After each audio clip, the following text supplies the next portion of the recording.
Ada sebuah pulau kecil yang luasnya tak lebih besar dari Provinsi Jawa Tengah. Tapi, dari pulau inilah lahir teknologi yang setiap hari ada di sekelilingmu. Chip yang ada di iPhone di tanganmu, laptop di mejamu, bahkan satelit yang melayang di langit, semuanya bergantung pada Taiwan. Pulau ini menjadi pusat industri semikonduktor dunia, otak dari hampir semua perangkat modern. Namun, di seberang lautnya, berdirilah sebuah negara raksasa, Tiongkok. Negara dengan populasi 1,4 miliar jiwa, kekuatan ekonomi, teknologi, dan militer yang terus berkembang. Keduanya punya hubungan sejarah yang panjang. Tiongkok menganggap Taiwan sebagai bagian dari mereka, sementara Taiwan memiliki pemerintahan sendiri dan melihat dirinya berbeda. Di antara keduanya, ada ketegangan yang terus membara. Sebuah konflik yang tak hanya akan memengaruhi Asia, tapi bisa mengguncang dunia.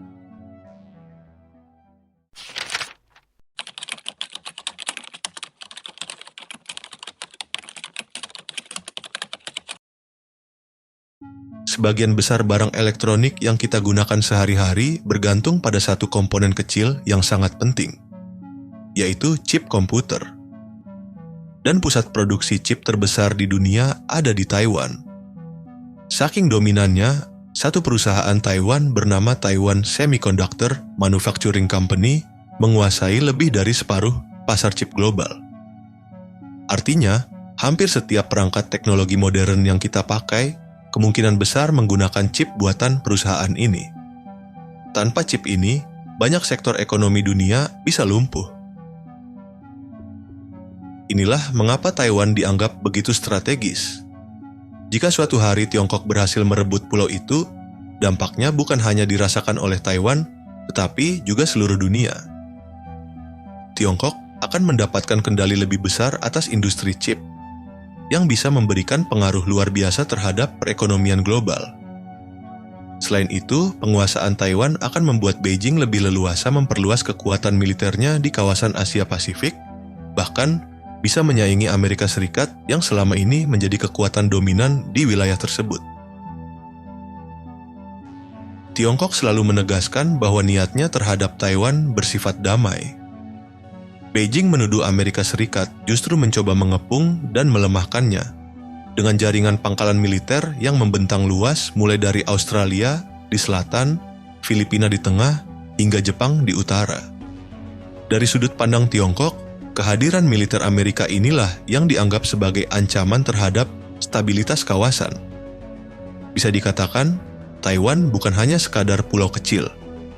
Ia adalah kunci dalam perebutan pengaruh global antara dua kekuatan besar dunia, Amerika Serikat dan Tiongkok.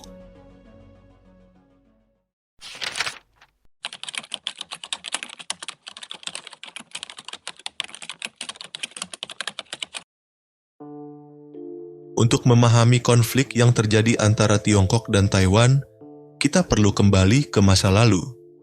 Pulau Taiwan yang berjarak sekitar 160 km dari pantai Cina sudah lama dihuni oleh berbagai suku asli. Pada abad ke-17, pulau ini masuk ke dalam kekuasaan Kekaisaran Tiongkok. Namun, setelah Tiongkok kalah perang dari Jepang pada tahun 1895, Taiwan berubah menjadi koloni Jepang. Saat Jepang kalah dalam Perang Dunia Kedua, tahun 1945, Taiwan kembali direbut oleh Tiongkok. Tapi tak lama kemudian, terjadi perang saudara antara pemerintah nasionalis, Chiang Kai-shek, dan Partai Komunis yang dipimpin Mao Zedong. Puncak konflik terjadi pada tahun 1949, saat itu komunis berhasil menang dan mendirikan Republik Rakyat Tiongkok di daratan utama. Sementara itu, Chiang Kai-shek dan partai nasionalisnya atau Kuomintang melarikan diri ke Taiwan, lalu membentuk pemerintahan sendiri dengan nama Republik Tiongkok, sebuah nama yang masih dipakai Taiwan hingga sekarang. Partai Komunis Tiongkok selalu merujuk pada sejarah untuk menegaskan klaimnya atas Taiwan. Mereka beranggapan bahwa Taiwan sudah sejak dulu merupakan bagian dari wilayah Tiongkok.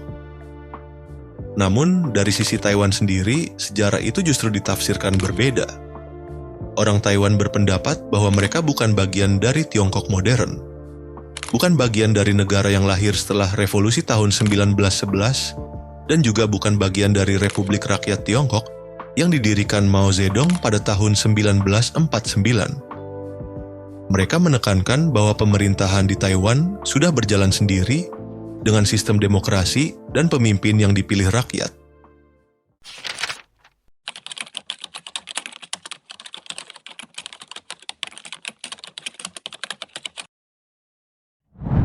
Bagi banyak anak muda di Taiwan, mereka tidak lagi merasa sebagai orang Tiongkok.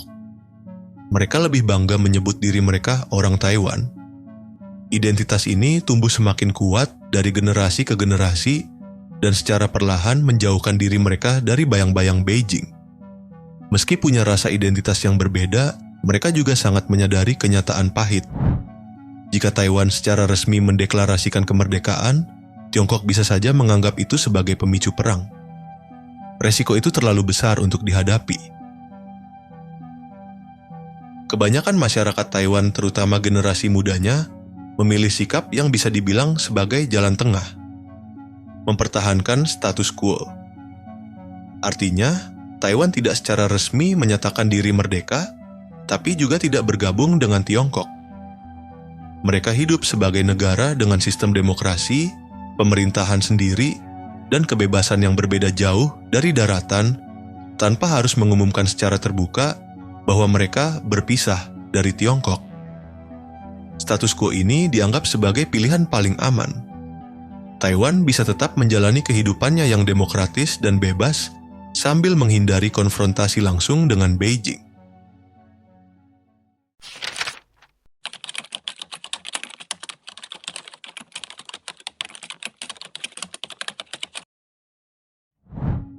Dalam hubungan internasional, posisi Taiwan sangat sulit. Saat ini, hanya 12 negara di dunia, ditambah tahta suci Vatikan, yang secara resmi mengakui Taiwan sebagai negara.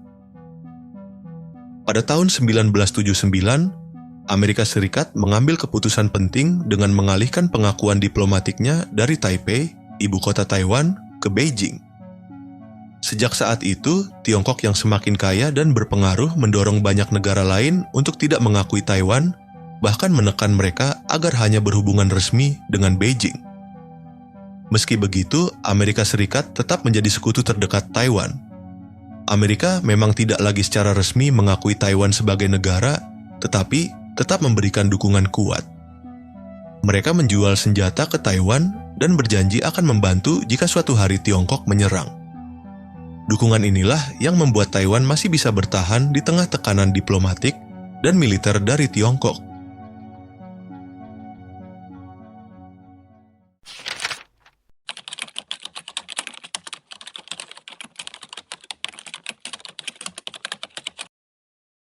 坚决反对台独分裂行径和外部势力干涉。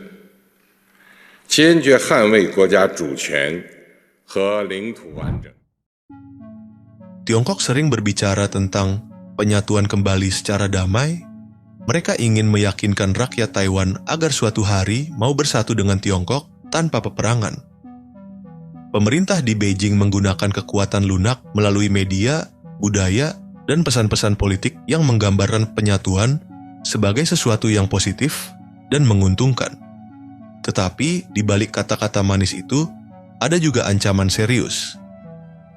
Presiden Xi Jinping menegaskan bahwa penyatuan dengan Taiwan adalah tujuan yang harus tercapai, bahkan diyakini ada batas waktu tertentu meski tidak diumumkan secara resmi. Bila terjadi konfrontasi militer, kekuatan Tiongkok jelas jauh lebih besar dibandingkan Taiwan. Angkatan bersenjata Tiongkok adalah salah satu yang terbesar di dunia, sementara militer Taiwan jauh lebih kecil. Jika perang pecah di kemudian hari, Taiwan hanya bisa berusaha memperlambat serangan, menahan pasukan amfibi agar tidak bisa mendarat di pantai, dan kemudian melanjutkan dengan perang gerilya sambil berharap ada bantuan dari luar negeri. Dan tentu saja, negara yang paling mungkin membantu adalah Amerika Serikat. Namun, posisi Amerika sejak lama sangatlah rumit.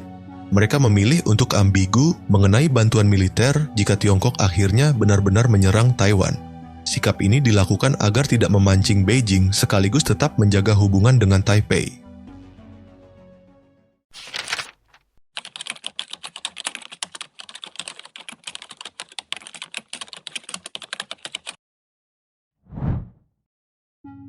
Dalam beberapa tahun terakhir, hubungan Amerika Serikat dan Tiongkok memburuk karena persaingan ekonomi, teknologi, hingga militer.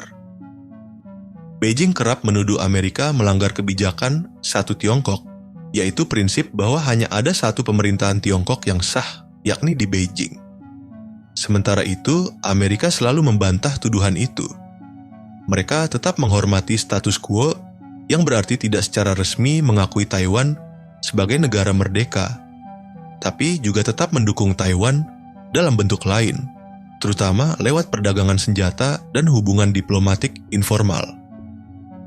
Dengan kondisi ini, masa depan hubungan Tiongkok-Taiwan masih penuh tanda tanya. Apakah akan ada penyatuan damai atau justru konflik militer? Hal ini sangat bergantung pada bagaimana ketiga pihak, yakni Beijing, Taipei, dan Washington akan melangkah di tahun-tahun mendatang.